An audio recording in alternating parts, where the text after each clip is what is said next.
What's up? It's good to be with you here on a Friday. Welcome to the Damon Bruce Show. We are on YouTube. We are on Twitch. Everything we do right here can be found on the podcast. Go ahead and download that wherever you get your podcasts. It's exactly what America needs. One more frickin' podcast. So here you are. Hope you enjoy it. Boy, the Golden State Warriors last night had the most important Warriors game since Game 4 in Boston last year in the NBA Finals. That was a huge basketball game. And the Warriors, I don't know if they've righted the ship in the series because the ship is going to take on some different properties when Draymond Green comes back in. But let's just start with the skinny of last night's game and a big Warriors win over the Sacramento Kings. Number one, Kevon Looney. Kevon Looney, that's the best game he's ever played in the NBA. Under the circumstances, I know this is a guy who's had 20 rebound playoff games in the past, but I think Draymond Green was playing that night. He wasn't playing last night. Not only did Kevon Looney clean up everything from the glass, he also finished 9 assists. 9 assists. I mean, the man played a great game last night. He wasn't just playing the role of Draymond. He was better than Draymond Green. He was fantastic. No Draymond, look, no one would make the argument that the Golden State Warriors are a better basketball team without Draymond Green. But let me tell you, having to guard 4 guys, not just 3, spaces the floor. And the Warriors were enjoying that floor space last night. They absolutely were.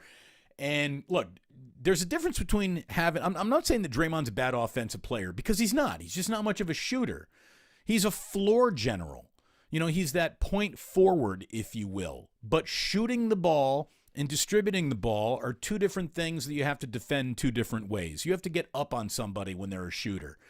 Sagging off of Draymond Green is the right thing to do defensively, and that's why the Kings did it. You can't go sagging off of, whoever is playing the role of Draymond Green that night, unless it's Draymond. So the Warriors had a little bit of a different feel for them in this series last night, and it benefited them well. There was no doubt about that.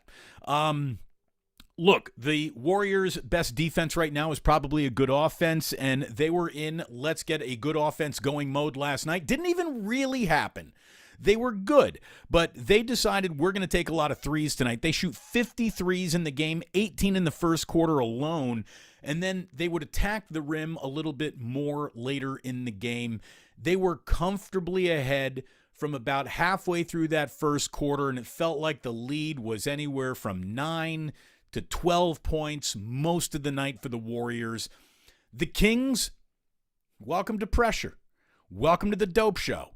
Welcome to playing with gravity on the circumstances that you're in. Again, this is where the Warriors have an advantage in this series. Maybe you saw a few more advantages actually come to light last night, but you could feel the weight of the NBA's playoffs fall upon the Sacramento Kings in hey, we win tonight. We are really in control of this series.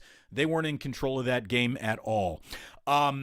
It was a testament to the old reliable basketball standard that your role players play much better at home than they do on the road, and that worked in both directions for the Warriors last night. Hats off to Moses Moody. Who is this guy?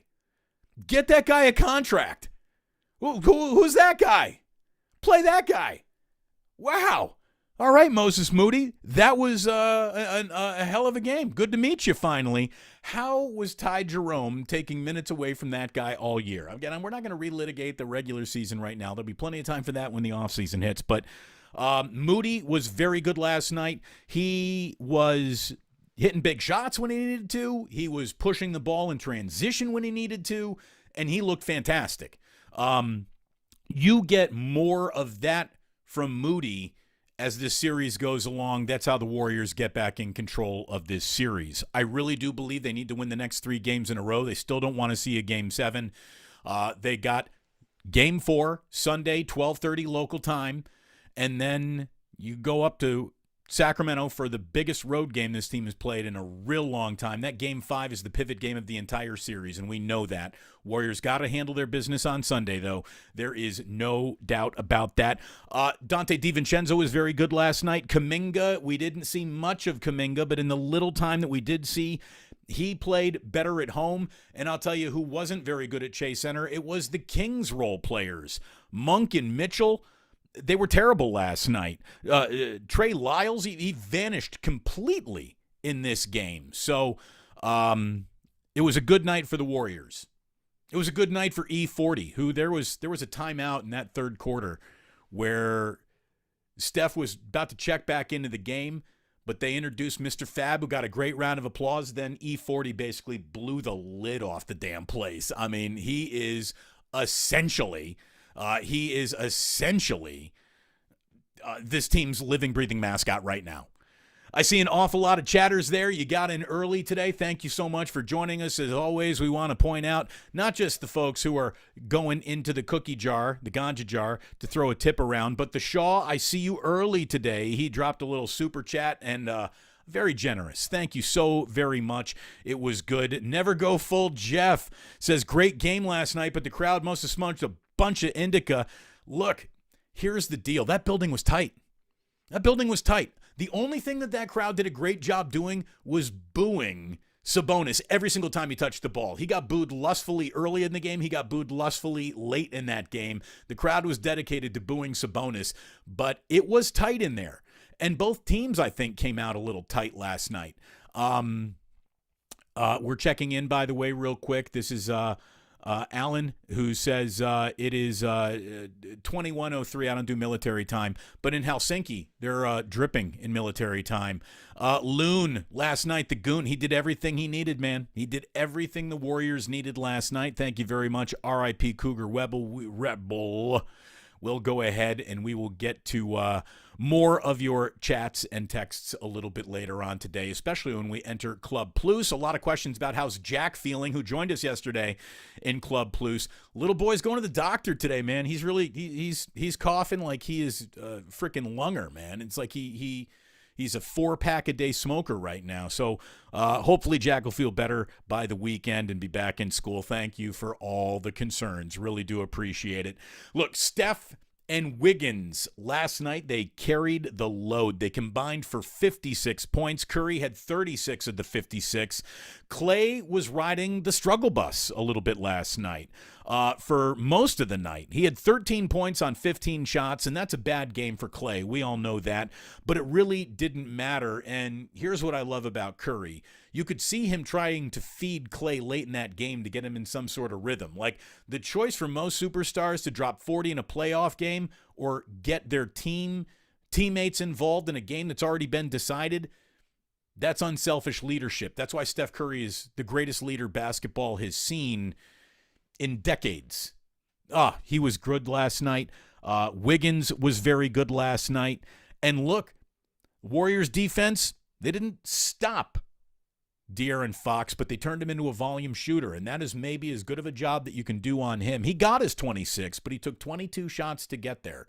So that's a good night for the Warriors playing against a guy who really has been the best player in this series so far. And it's not like Fox was bad last night, but they made him work really hard for everything that he got. Very important win.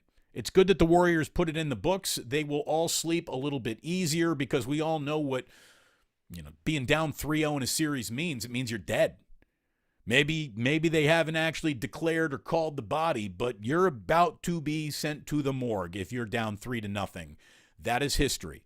Warriors are avoiding that, and they can even up this series with a win on Sunday. We'll see if they do it. It was great being there last night. It was fun to go back out, met an awful lot of people, got a lot of love from Chase Center. Let me tell you, you know that your show is working when you get security guards and ushers coming up to you saying, dude, I am all over the Plus. Thank you so much for sticking around and on the air. Didn't want to go through a playoffs without you. That means so much. Thank you very, very much. It was great seeing the Sacramento media.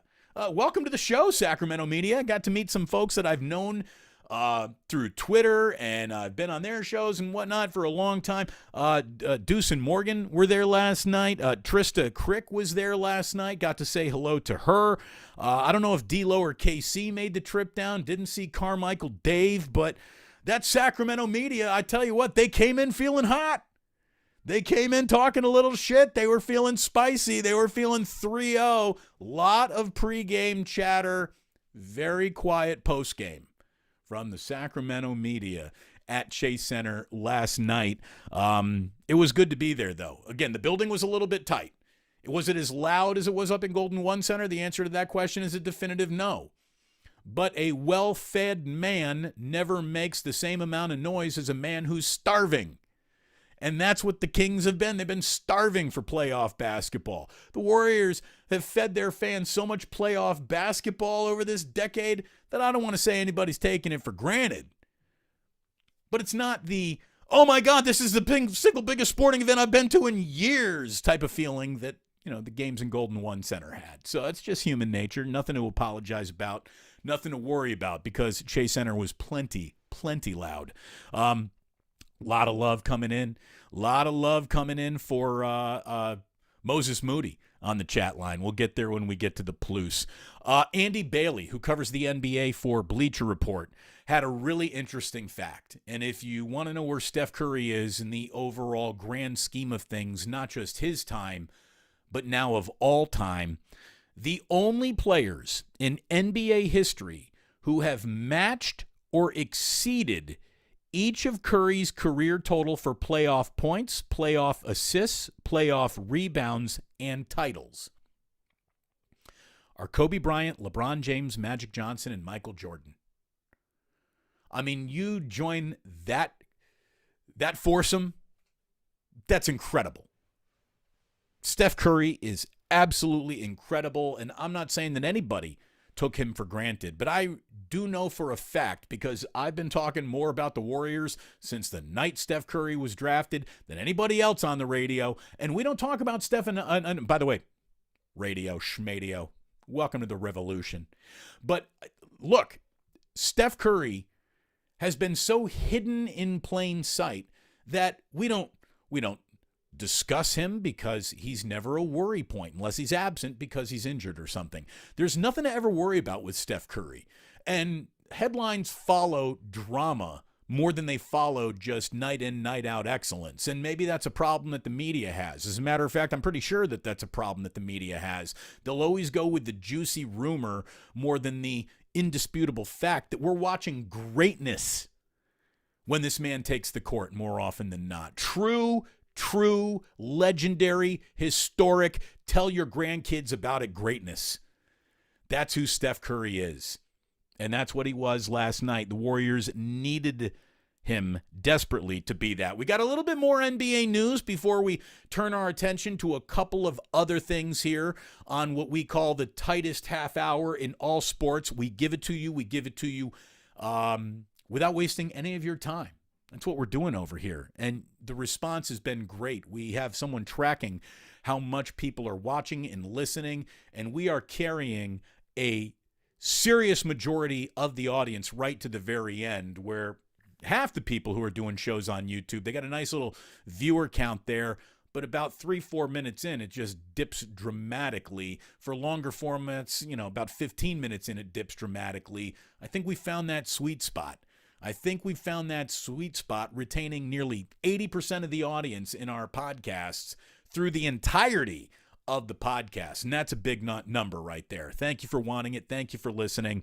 We got some NBA news for you. First of all, we got 3 games threes tonight. We got Celtics and Hawks. The Celtics are looking for a 3-0 stranglehold lead in that series. I would be stunned if they didn't find it. They've been the much better team so far in that series. Cavs and Knicks.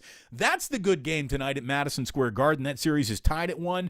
That is the biggest game at Madison Square Garden the Knicks have played since whatever last game they were imagining was a big game for the Knicks. Tonight it is a big game for the Knicks, so that's a huge one to keep an eye on tonight. Nuggets and Timberwolves. Look, maybe the Timberwolves surprise us all and they defend their home court. I wouldn't be surprised if they went down 3-0. The Denver Nuggets are much, much better and have played much better so far in this series. Getting back to what happened on the court last night, and given the fact that suspending guys who have feet that are making contact with other players, Draymond Green, I'm looking at you. What is going to be a possible suspension for Joel Embiid? Joel Embiid last night was kicking players in the midsection out of frustration. He didn't get tossed, but you know what? James Harden did get tossed for turkey tapping Royce O'Neal, and the 76ers were complaining about a blatant nut shot, getting a guy ejected, and then Doc Rivers is talking about how James Harden and Joel Embiid don't shoot enough free throws. Come on, who shoots more free throws than those guys? It's ridiculous. Anyway, I guess you got a stump for you and yours in the postseason. We'll see if there's any discipline that would prevent the 76ers from sweeping this series. They're up 3 now. It was 3-0 now on the Nets, and the Nets gave a good effort, but it got away from them. They haven't played poorly, but the Sixers are just much better. They're much bigger, and you can see it out there. The other bit of NBA news today, the man who coached the Raptors to their Kevin Durant tore his Achilles, and you also won a title because Klay Thompson blew out his ACL. But the man who won the Raptors their only championship, Nick Nurse, is out of Toronto as head coach.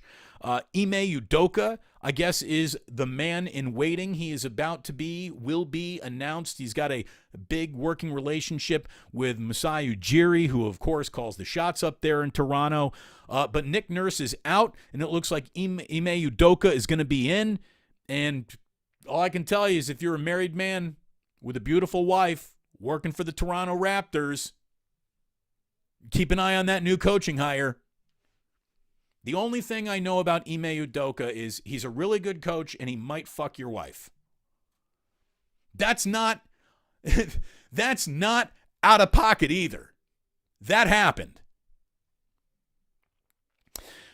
Nick Nurse felt it was time to move on. This guy has delivered an NBA championship to the Toronto Raptors, the first in their franchise's history. He delivered a G League championship to the Toronto Raptors as well. He has a year and $8 million left on his deal. He's already been rumored to be maybe the apple of the eye of the Houston Rockets. So Nick Nurse, who just won the 2020 NBA Coach of the Year award, is out of a job. He'll probably get another one very shortly.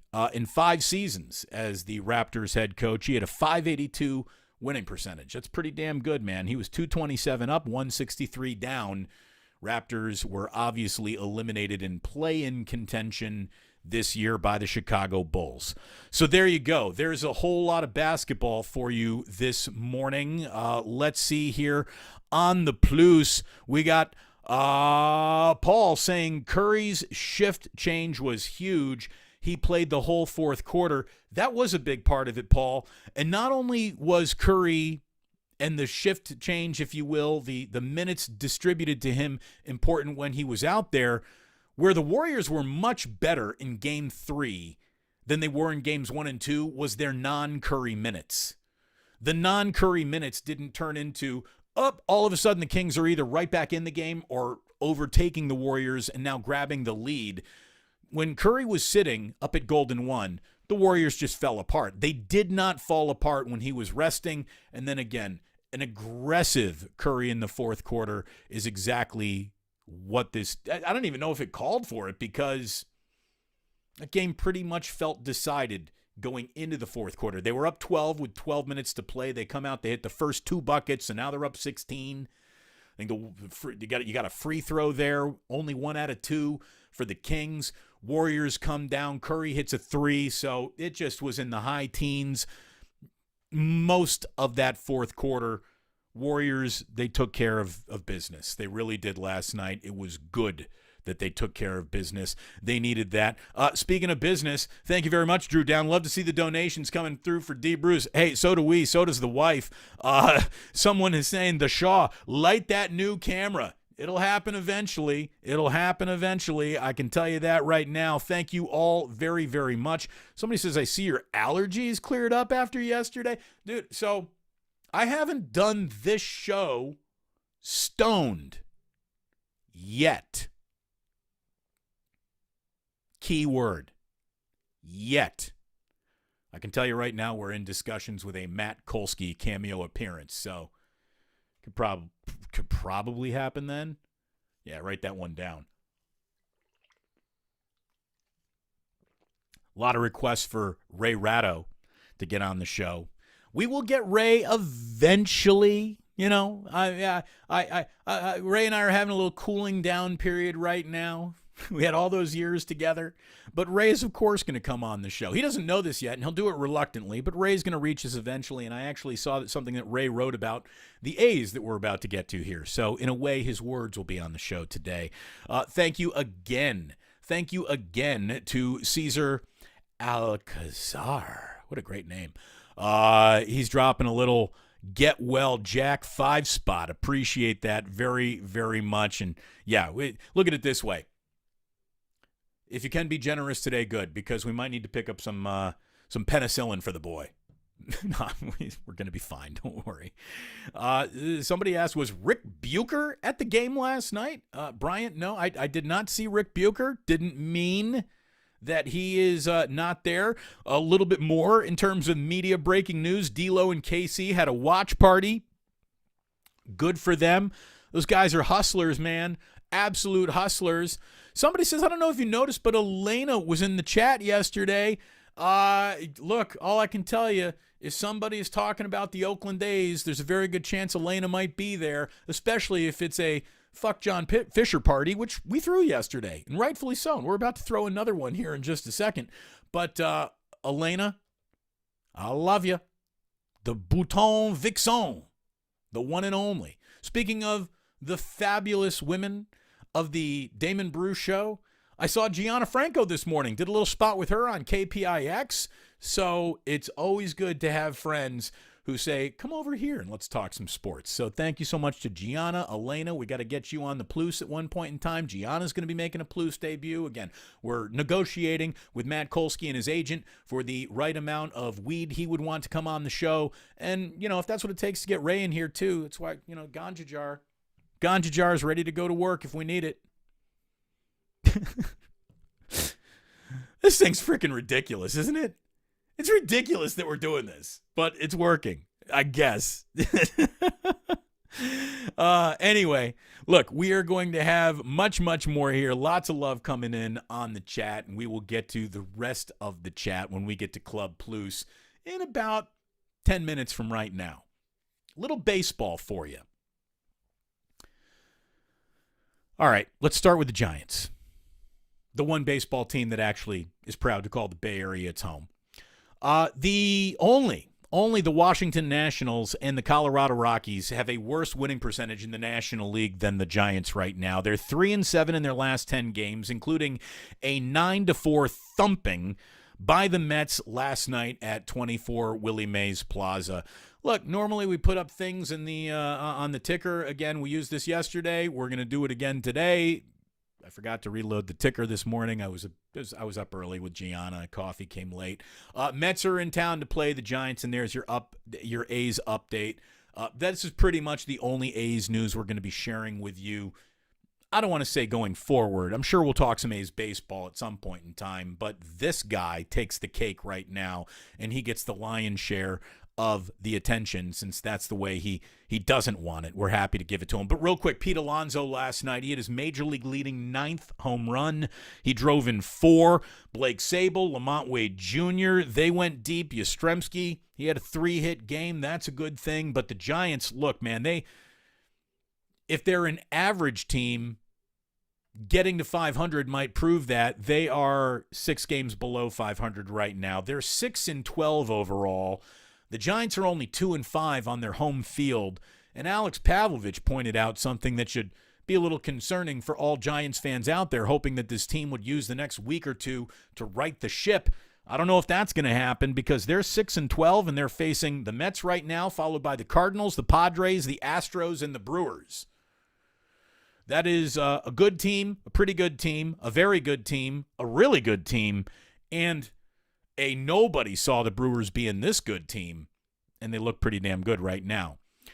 Real quick on the A's, they're in Texas this weekend. They stink, but not as much as John Fisher, who is, baseball's premier monorail salesman.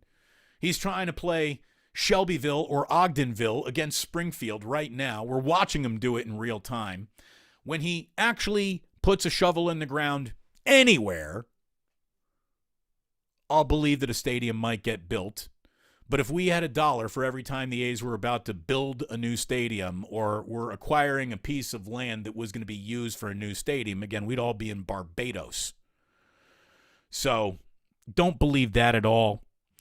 To prove that the A's have indeed the worst owner in Bay Area sports history, they have lost 7 straight. They've fallen to the worst record in baseball. They are 3-16. Boch waiting for them with the Texas Rangers.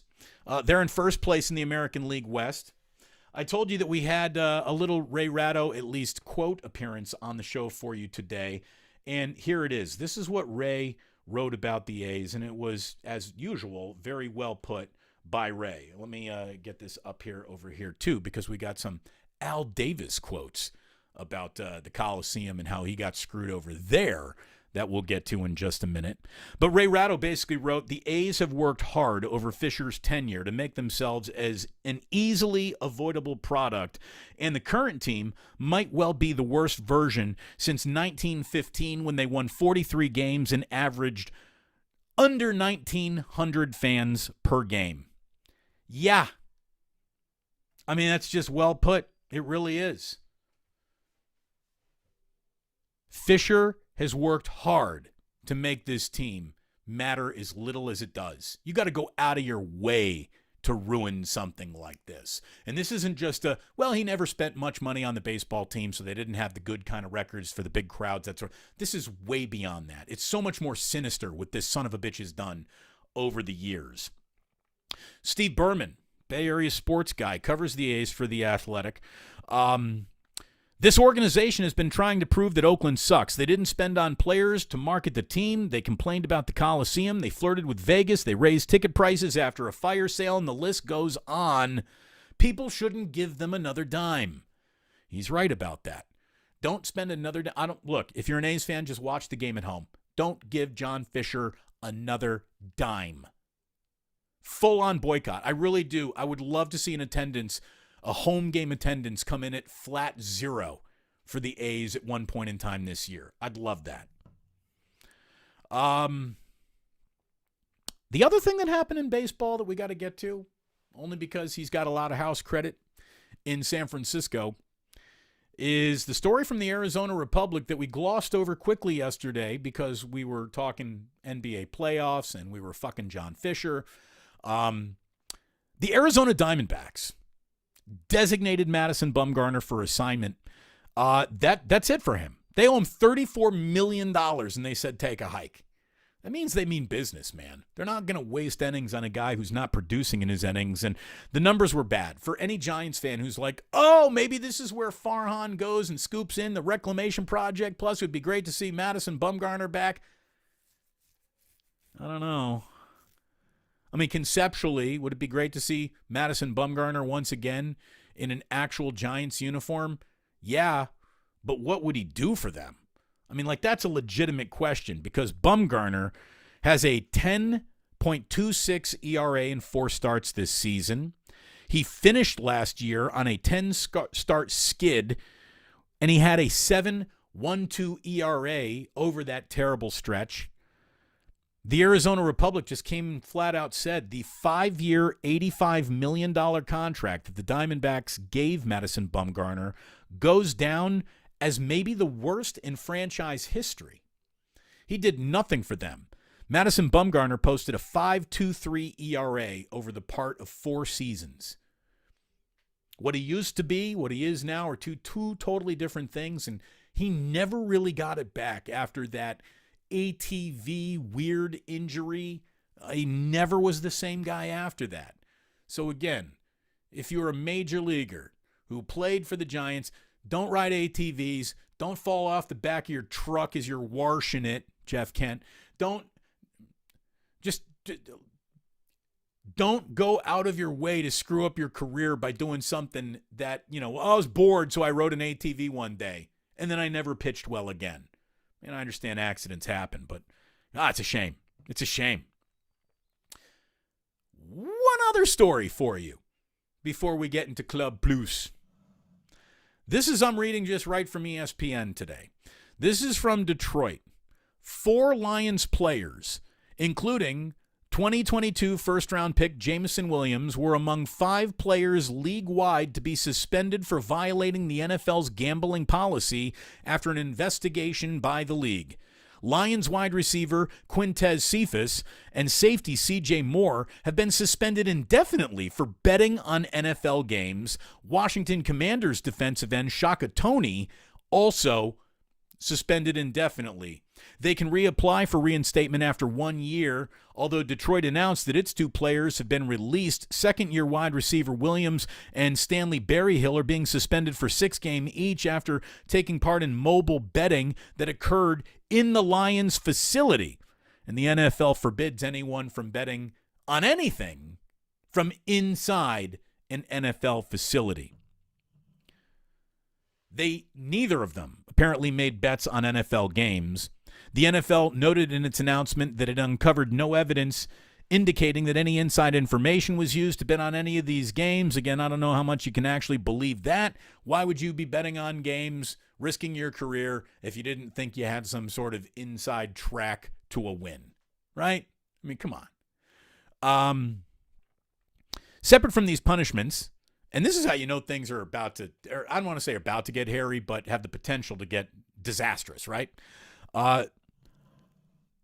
Separate from these punishments, several Lions staff members in various departments were dismissed last month for violating the gambling policy. The only thing I can tell you here, boys and girls, is that we are going to get a game-fixing story before this decade is over. You know, it's great that gambling is available to you. To me, it's is it a vice, but no more than smoking or drinking, which is legally available? Why shouldn't gambling be legally available? You know, you got to mind your own business and beeswax and make sure you don't go down any wrong holes yourself. You're a big boy, big girl. Watch yourself. But I'm not going to sit here and say, clutch my pearls. Think of the children. Nothing like that. But think of the legitimacy of these games. And if you've ever wondered, like, what could actually take down the NFL? If they ever have a straight up, that game was rigged and we can prove it by a player, that's going to be big trouble.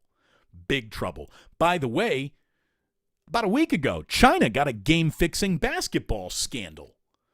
So it's out there. It's happening. It'll probably be some dumb college kid who does something for a college game first, but I'm telling you right now, bet the house on it, since we're talking about gambling. There will be a game-fixing scandal in sports in the next decade. It's coming. I can guarantee it.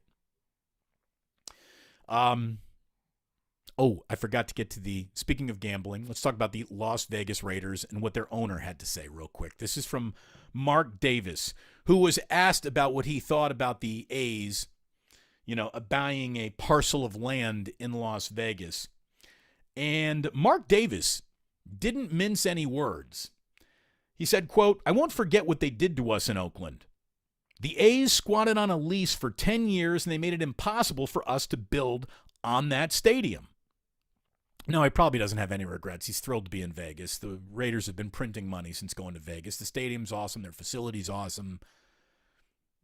C'est la vie.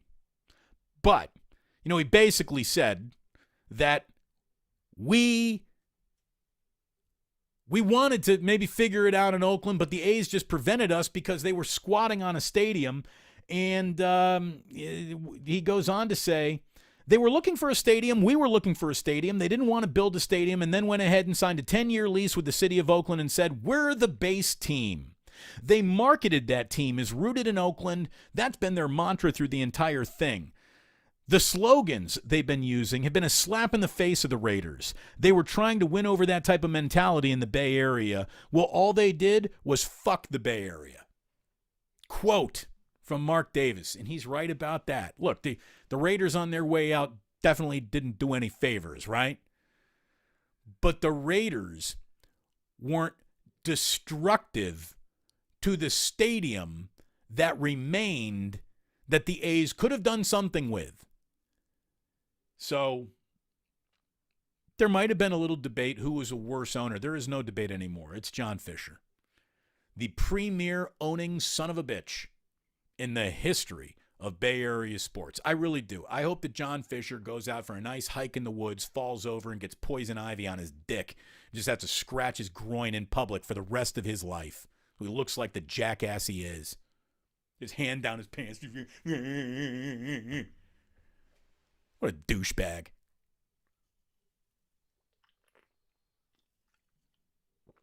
Well, that's it for today's show. That's it for this is going to go up on the podcast version of the show. We officially found out, by the way, that there is a Ghostface Killah track that uses a cut from The Usual Suspects. And that is what continues to trigger the copyright infringement thing. So we're not going to play until it gets all cleared out with YouTube. And like that, he's gone. And then the cool intro into Club Plus. But that doesn't mean we ain't going to Club Plus, all because we are. Thank you so much for tuning in to this Friday version of the Damon Bruce Show. You podcasters, if you want to find out what's going down on Club Plus, you got to watch on YouTube or on Twitch. But our podcast family, we say thanks so much for tuning in. Thank you for being a supporter here of the Damon Bruce Show. And please do remember that sports don't build character. They reveal it. And now, Club Plus. Hold on, I gotta push this button, make this fine. Yeah! All right, Club Plus means we go ahead and we give you the love that you deserve, the love that you have shown to us throughout the years. Somebody here says Ray Ratto was on KMBR for Wednesday for a half-hour interview with Tolbert and Copes. Good for him. Good for him. I missed it. I totally missed that. We'll get Ray on eventually. I can promise you. I got big. Here's the thing. The thing that Ray, what I've got in my mind for what I want to do with Ray isn't just some pop on the show. Like, I got bigger plans for a little Damon and Ratto series, the Severance Boys. So we'll see what happens there eventually. We want to thank all of our super chatters. East Bay Ricardo dropping a little 10 bones on us. Thank you so much. Do you think the Warriors should bring Draymond off the bench next game? No, I don't think so. I think Draymond gets the start, but there should be a shorter leash on him if he turns into the Warriors are harder to or easier to guard with him on the floor. Unless he is really, really turning into that point power forward. The Warriors look better offensively without Draymond Green out there. And there's no way that Joe Lacob didn't notice that. I mean, it's Draymond's option to pick up, right? So if he picks it up, he's back for sure. If he picks it up, he's back for sure. If Kevon Looney can play like that, how much more offensive firepower do you need to make up for the fact that Draymond might not be on the team any longer? Like, to me, there is a solution and a way and a path to victory for the Warriors in a post-Draymond Green world that I'm not rooting for. I don't think the Warriors get instantly better without Draymond, but he gave those who make decisions about guys' future. Here's the thing. It was written up. If the Warriors had lost game 3, it would have been his fault. If they win game 3, now exactly how important is he to winning? So Draymond put himself in another bad situation. Another bad situation. And we'll see what comes of it. Thanks again to Bryant, who is filling up that ganja jar, dropping a 10 spot on us. Really, really do appreciate that. Thank you so very, very much. We keep on going. Where is Elio Ramos? He's getting platooned, right? Isn't that it? You realize he's got like one career RBI and he's the team's one of their top prospects? It just ain't working. It ain't working. Otis Bird III, as loyal as the day is long. How are you, brother? Great to see you. Those Padres games will be in Mexico City. Brutal schedule ahead, and indeed, they are. They are. Brutal part of the season coming up for the Giants. Kathy, thank you so very much. Ladies of the Plus Show. Look, dude, the ladies of the Plus. Sounds like the worst name ever for a porno, doesn't it? No one's renting that. No one's. But anyways, thank you very much, Kathy. Your loyalty is unquestionable. Appreciate you so much, Brian. Brian, maybe the reason why he went in there. Conan O'Brien, you're right. Did write that monorail episode. It is a classic Simpsons episode, and John Fisher really is playing Ogdenville and Shelbyville against Springfield right now. He is doing that. This is from UC Steve. The A's can't be the worst team in history. They won multiple World Series. Just a shame that they turned into this. Well, no one said that they're the worst team in history. As a matter of fact, the most disgraceful thing about the A's is beyond the Yankees and the St. Louis Cardinals. They had one of the most robust and filled with hardware trophy cases in the history of Major League Baseball. I wish for a second I could have just owned the A's to show you what might have been, what could have been. I mean, all it took, all it matters, all they needed was a caretaker, someone who actually cared about the franchise, its fans, and the game of baseball. All they needed was just a little elbow grease. Someone who would do something other than nothing. What could have been. What could have been. Freaking tragic. It really is. It's, I mean, you know, tragedy in terms of sports tragedy. I don't know what brought this about, but Ike up here is saying he's still a great... Oh, that Ike. Ike, by the way, here's what I love about Ike. He's watching on Twitch, baby. By the way, so we're on YouTube. We're on Twitch. I still don't even know what we're doing on Twitch, but I'm glad to be there. If you want to watch in a smaller community, I got like 40, 50 followers over on Twitch. Again, we're just there, putting no effort into it. But man, the response here, the podcast, the YouTube channel, it's been growing great. Madison Bumgarner is indeed still a very, very good sandwich, which, you know, just to tribute Madison Bumgarner, you should eat that with your left hand. But yes, you're right. This is Ranger 49. Stay away from MadBum. He cooked. He does look cooked. Otis, you're right. He does look cooked. Audio's low. That means I got to probably lean into the microphone a little bit more, or you just need to go ahead and turn your volume up just a little bit. That was a hell of a Warriors game last night. Somebody here said he was in the Warriors postgame show. Who he? He who? Saw Bonte, by the way, after the game last night. Love that guy. Love that guy. I'm always going to be rooting for Bonte and Shasky to keep kicking rump in the mornings on 95.7 The Game. Those guys are my broadcasting sons, the both of them. And it's great to see them doing oh so well. Let's see here. We keep on looking. Yeah, this is another one of those MadBum looks done. Farhan probably would go after him. That's the kind of pictures he goes. Well, here's the thing. Farhan's a lot of things. You can tease Farhan or make fun of him however you want. You don't need to go to the realm of, well, that's not true. Here's what Farhan is actually good at. He's good at filling out the back of the roster on reclamation projects that other teams have given up on. He has fixed a couple of guys along the way, but I don't know if Madison Bumgarner is fixable. I mean, he doesn't have throw it by you stuff anymore. He's topping out low 90s, which means you are a soft tosser of the first degree in baseball these days. Yeah, well, now here is the best idea from Madison Bumgarner, and this comes from Paul DeMarco. What about just using him as a right-handed pinch hitter off the bench? How about this? Why not start him in left field? UC Steve, can we have no baseball talk in the Plus until the Warriors are done in the playoffs and we're forced to talk about those garbage teams that we have? Hey, this is a comprehensive show. We want to go around the horn, make sure it's all filled out. Oh, going back to when we were talking about the Lions being caught gambling. Lions are trash. Bear down. Young fixture. Look, you want to talk about trash?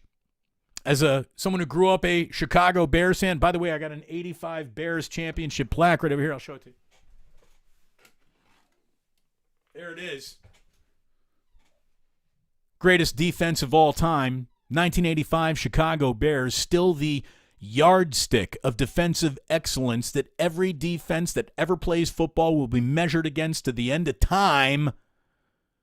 Unfortunately, though, as a franchise, they've descended into a level of trash that I don't know allows Bears fans to make fun of everyone anymore. By the way, I love how this camera during Club Blues has trouble focusing on me when I'm leaning in and out. There we go. Now I'm not so fuzzy. Look, it is just fantastic to be doing this with you. Thank you so much for doing this with me once again.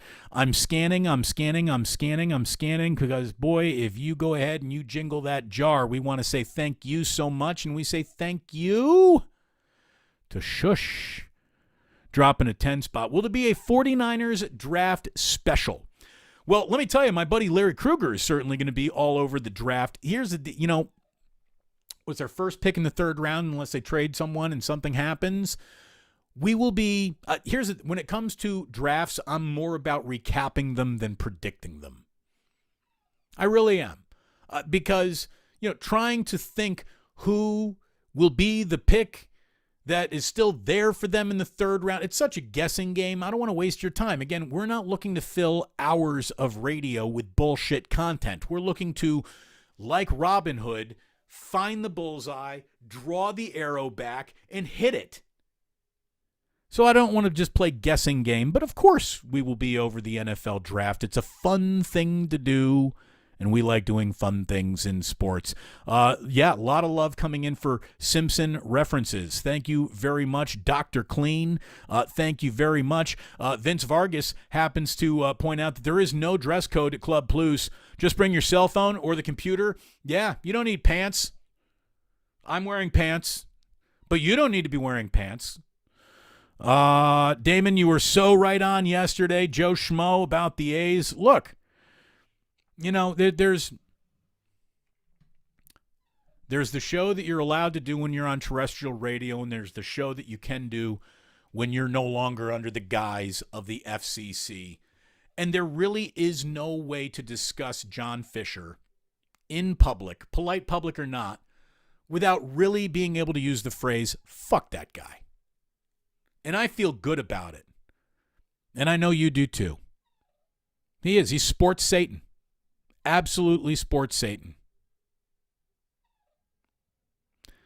We got, this is NorCal Viking. Damon, the irony, I remember you giving Butcher Boy airtime back on KMBR 1050. Dude, he's one of the great sports talk callers in the history of San Francisco sports talk radio. There is no doubt about that.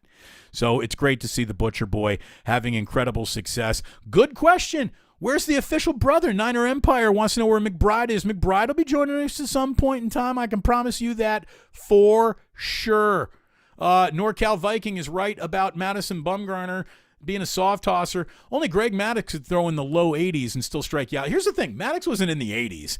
Maddux was in the 90s. But his point was, go stand on a highway and you tell me if that car drove past you at 91 or 96 miles an hour. Maddux was all about placement, baby. Most accurate. Just black finding, on the black finding pitcher maybe in Major League history. Jamie Moyer, yeah, he did reinvent himself, Rio, but I don't think we're going to see Madison Bumgarner being able to reinvent himself quite like that. This is a question from Rockin' New Era 84. Damon, since you're a Bears fan, would you say that the Bears are a legacy team, as someone referred to them as? Look at it this way. All they got is a legacy because their present and their future are both absolutely in question.